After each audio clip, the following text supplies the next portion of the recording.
গণতন্ত্র দিয়ে ইসলাম প্রতিষ্ঠা করা সম্ভব কিনা এই বিষয়ে প্রশ্ন করেছেন। আপনারা সম্ভবত খেলাফত চান না। আচ্ছা, এই বিষয়টা একটা শ্রেণীর পক্ষ থেকে আমাদেরকে বলা হয় যে আমরা খেলাফত চাই না। আমরা আমাদের কোথায় বলেছি? একটা বক্তব্য দেখান। আমাদের তো অনেক বক্তব্যই আছে, ইউটিউবে আছে, বিভিন্ন সোশ্যাল মিডিয়াতে। একটা লাইন দেখান যে আমরা বলেছি যে আমরা কোনোদিন কোথাও খেলাফত চাই না। জামাত ইসলাম খেলাফত কায়েম করবে না গণতন্ত্র কায়েম করবে, এ নিয়ে সমালোচনা সমস্ত আলেমদের মুখে। সম্পূর্ণ ভিডিও দেখবেন এবং সাবস্ক্রাইব করবেন। আর সব ভুল আলোচনার উচিত জবাব দিলেন শিবির সভাপতি জাহিদুল ইসলাম ভাই। গণতন্ত্র দিয়ে ইসলাম প্রতিষ্ঠা করা সম্ভব কিনা এই বিষয়ে প্রশ্ন করেছেন। আপনারা সম্ভবত খেলাফত চান না। আচ্ছা, এই বিষয়টা একটা শ্রেণীর পক্ষ থেকে আমাদেরকে বলা হয় যে আমরা খেলাফত চাই না। আমরা আমাদের কোথায় বলেছি? একটা বক্তব্য দেখান। আমাদের তো অনেক বক্তব্যই আছে, ইউটিউবে আছে, বিভিন্ন সোশ্যাল মিডিয়াতে। একটা লাইন দেখান যে আমরা বলেছি যে আমরা কোনোদিন কোথাও খেলাফত চাই না। অথবা আমাদের কোনো পাবলিকেশনে এটা বলা আছে যে একটা লাইন পাওয়া গেছে খেলাফত চায় না। এখন খেলাফতের পরিধি তো আমাকে বুঝতে হবে। খেলাফতটা কিভাবে এসেছিল পৃথিবীতে, কিভাবে সেটা কন্টিনিউ করেছে, এরপর কেন আজকে এটা ডাউনে চলে গেছে, এটার পজিশনটা এখন কোথায়, এটাকে কোথায় নিয়ে যেতে হবে, এই বিষয়গুলো একটু ডিপলি অবজারভেশনের প্রয়োজন। তো সে জায়গায় গণতন্ত্রে প্রচলিতভাবে যেটা বলে অনেক কিছু ইসলামের সাথে মার্চ করে। এটা একটু খেয়াল করতে হয়, আমাদের একটু ডিপলি বোঝার চেষ্টা করতে হয়। কারণ গণতন্ত্রের একটা বিষয় হচ্ছে মত প্রকাশের স্বাধীনতা। এখন প্রশ্ন হলো, ইসলাম কি মত প্রকাশের স্বাধীনতাকে প্রমোট করে না? অবশ্যই করে। ইসলাম যেটা বলেছে, ওয়াশাবিরহুম ফিল আমর ফাইজা আযামতা ফাতাওয়াক্কাল আলাল্লাহ, যে কোনো একটা কাজ করতে গেলে তুমি সবার সাথে পরামর্শ করো। আল্লাহ রাসূলুল্লাহ সাল্লাল্লাহু আলাইহি ওয়াসাল্লামকে আপনি পাবেন, তিনি সবসময় পরামর্শ ভিত্তিকভাবে কাজ করার চেষ্টা করতেন। সাহাবা আজমাইনদের সাথে কাজ করতেন, পরামর্শ করতেন। এখন দেখেন, আল্লাহ রাসূলুল্লাহ সাল্লাল্লাহু আলাইহি ওয়াসাল্লামের যখন ওফাত হলো, তিনি যখন ইন্তেকাল করলেন, তখন খলিফা হিসেবে আবু বকরকে সবাই নেতা হিসেবে নির্বাচিত করলো। এখন বিষয়টা কি এমন ছিল আবু বকর নিজে এসে বলছে যে আমি সবার নেতা হতে চাই?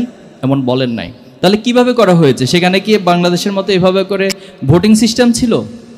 ভোটিং সিস্টেম ছিল না। তবে সবার মতগুলোকে একসাথে করে পরামর্শ ভিত্তিক করে তারা সিদ্ধান্তগুলো নিয়েছিল। এখন একটা সমাজে আপনি একটা আদর্শ প্রতিষ্ঠা করবেন, কিন্তু সেই সমাজের কেউ সে আদর্শকে গ্রহণ করতে চায় না। তাহলে আপনি কি সেখানে সে আদর্শকে চাপিয়ে দিতে পারবেন? পারবেন না। আল্লাহ রাসূলুল্লাহ সাল্লাম যখন ওহী নাজিল হলেন, তিনি সবাইকে ইসলামের দাওয়াত দিতে লাগলেন। সবাই একটু একটু করে, দুই একজন করে করে দাওয়াত গ্রহণ করলো। আবার একটা অংশ ওনার বিরোধিতা দাঁড়িয়ে গেলেন এবং একটা পর্যায়ে আসলো যে আল্লাহ রাসূলুল্লাহ সাল্লামকে হত্যা করা হবে। এবং সেই প্রেক্ষিতে আল্লাহ রাসূল মক্কা থেকে মদিনা হিজরত করলেন। দেখুন, যদি আগেই এখানকার মক্কার অধিকাংশ মানুষগুলো আল্লাহ রাসূলুল্লাহ সাল্লামের দাওয়াতকে গ্রহণ করে নিত, তাহলে তো আল্লাহ রাসূলুল্লাহ সাল্লামকে মক্কা থেকে মদিনা হিজরত করার প্রয়োজন হতো না। কিন্তু মদিনায় গিয়ে যিনি তখন আস্তে আস্তে ইসলামের চারদিকে ছড়িয়ে দিলেন, সবার মাঝে ইসলামকে যে বোধগম্য, ইসলামকে বোঝার মতো সুযোগ করে দিলেন, তখন একটা পর্যায়ে এসে পুরো সমাজে ইসলাম প্রতিষ্ঠিত হয়েছে। এখন বাংলাদেশের এই প্রেক্ষিতে আপনি মানুষের লাইফ স্টাইলকে তো পরিবর্তন করতে হবে। এই সমাজের মানুষগুলো তো আগে ইসলামকে চাইতে হবে। তারা হয়তো ইসলামের একটা পার্টিকুলার জায়গা থেকে, ইমোশনাল জায়গা থেকে ইসলামকে ট্রিট করছে, কিন্তু ইসলাম যে রাষ্ট্রীয়ভাবেও প্রতিষ্ঠা করা সম্ভব এবং ইসলামের মধ্য দিয়ে যে আসলে সকলের অধিকার প্রতিষ্ঠা করা সম্ভব, ইসলামের মধ্য দিয়ে শুধুমাত্র মুসলিমদের জন্য না, অমুসলিমদের জন্য তাদের অধিকারকে 100% নিশ্চিত করা সম্ভব, এই অনুভূতিটা সবার মাঝে আপনাকে জাগাতে হবে। সে জায়গাটা তো সবার মাঝে প্রতিষ্ঠা করতে হবে। দেন সকলের ঐক্যমতের ভিত্তিতেই সেখানে ইসলাম প্রতিষ্ঠিত। এই জন্য আমাদের জায়গা থেকে কথা হচ্ছে, গণতন্ত্রের মধ্য দিয়ে মানুষের যে মত প্রকাশের স্বাধীনতা, সকলের সাথে পরামর্শের ভিত্তিতে যে বিষয়গুলো, এগুলো ইসলামের সাথে মার্চ করতে হবে। গণতন্ত্র একটা জায়গায় যে তারা জনগণের সকল ক্ষমতার উৎস, এখানে কিছুটা কন্ট্রাডিক্ট রয়েছে। সকল ক্ষমতার উৎসকে আল্লাহ তাআলা, আর মানুষ হচ্ছে আল্লাহর প্রতিনিধি হিসেবে। আল্লাহ যতটুকু ক্ষমতা তাকে দেন, তিনি ততটুকু অ্যাপ্লাই করতে পারবেন। তো এই বিষয়গুলো নিয়ে একাডেমিকলি ডিসকাশনের বিষয় রয়েছে, আরও অনেক ব্রড লেভেল থেকে ডিসকাশনের বিষয় রয়েছে। বাট আমরা এতটুকু বলবো, আল্লাহর সার্বভৌমত্বের বিষয়ে যে জায়গায় প্রশ্ন রয়েছে গণতন্ত্রের, সেটার সাথে আমরা একমত নই। বাট যে বিষয়গুলো ইসলামের সাথে সঙ্গতিপূর্ণ রয়েছে, সে বিষয়গুলোর সাথে আমরা একমত। এখন গণতন্ত্র যে প্রক্রিয়া বাংলাদেশে রয়েছে, বাংলাদেশে রাষ্ট্রীয় মূলনীতির মধ্যেই সমস্যা রয়েছে। আমি এটা এর আগেও কোথাও একটা বলেছিলাম। এখন একটা রাষ্ট্রের সংবিধানে মূলনীতি 4টা বিষয় বলা হয়েছে: গণতন্ত্র, সমাজতন্ত্র, এরপরে বলা হয়েছে কি ধর্মনিরপেক্ষ মতবাদ, জাতীয়তাবাদ। একটার সাথে কন্ট্রাডিক্টর, ঐতিহাসিকভাবে একটা মতবাদের সাথে সবসময় দ্বান্দ্বিকতার মধ্যে ছিল এবং কনফ্লিক্ট করেছে। গণতন্ত্র, সমাজতন্ত্র একটার মুখোমুখি অবস্থানে দাঁড়িয়ে থাকে। আবার যখন জাতীয়তাবাদ, ধর্মনিরপেক্ষতাবাদ বলতেছেন, এটা একটার সাথে কন্ট্রাডিক্ট করে। এখন এই সবগুলো কন্ট্রাডিক্টরি ইস্যুকে আপনি এক জায়গায় এসে একটা রাষ্ট্রের মূলনীতি হিসেবে দাঁড় করিয়েছেন।